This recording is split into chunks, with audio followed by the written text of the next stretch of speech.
It may be the last day of March, but the madness will not end. And joining us from the Bristol, Connecticut headquarters of the worldwide leader in sports is ESPN basketball analyst Andraya Carter.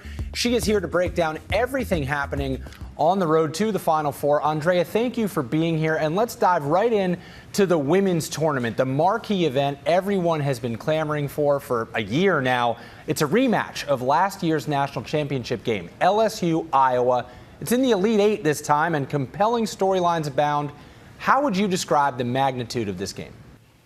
This game could be the biggest game that we've seen literally since the national championship last season, and the biggest game that we see in a long time. The fact that it is a rematch of the national championship featuring two of the biggest superstars this game has seen, Caitlin Clark and Angel Reese. They're not just basketball players. At this point, they're celebrities. Yeah. They have such a huge following. People love them. People love to hate them. People want to see them succeed. People want to see them fail. Either way, people want to see these two players. But I'm telling you, it's their teammates that are going to have to step up. Players like Flau'jae Johnson, who can put her team on her back. She's electric. She has a lot of speed for LSU. She's been a leader. Caitlin Clark needs her teammates to hit shots, too. In their last game, Caitlin Clark had 29 points, but she also had 15 assists. So her ability to find her teammates, just look at this pass. Her vision, the way she can get the ball up the floor, the way she finds her teammates. I'm telling you, these two teams going at it. They have different styles. They have completely different coaches. It's games like this that grow our women's game and create fans for years to come. Like, this game is so big. I'm so excited for it. So many things are going to factor into which team comes out on top. And at this point, it's a coin flip because they're evenly matched. But I'm telling you, they're so different. Like, it's just remarkable. Some people have said the script is scripting. Like, if there was a script, there isn't. But if there was, we're not mad at it. That is going to be a good game. And Andraya, I love just hearing you talk about basketball. You're so good at it. What other Elite Eight matchups should we be keeping an eye on?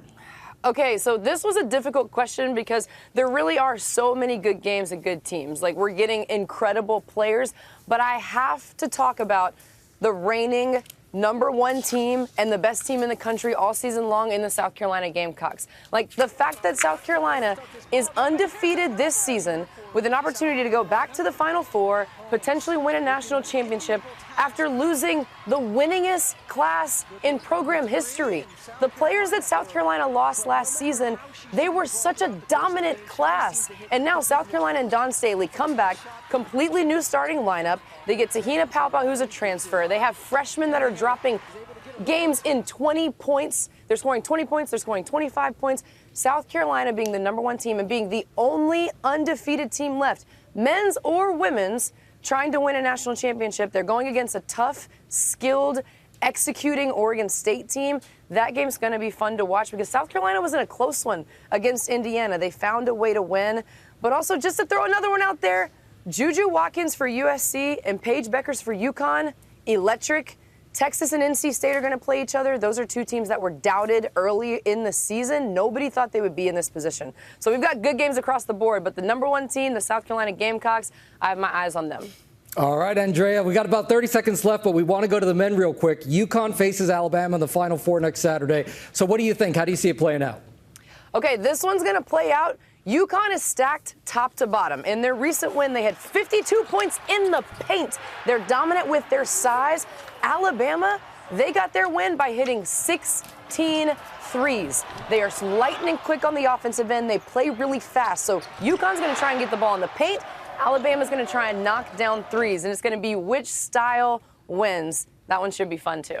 Andraya, it is such a pleasure to have you. I mean, your passion is just palpable. Thank you for bringing visit us soon. Yes, we love having you here. Of course. Miss y'all. Thanks. We do, yes. And you can watch the women's elite matchups today starting at 1 Eastern right here on ABC. Well, hey there, GMA fans. Robin Roberts here. Thanks for checking out our YouTube channel. Lots of great stuff here. So go on, click the subscribe button right over here to get more of awesome videos and content from GMA every day, anytime. We thank you for watching, and we'll see you in the morning on GMA.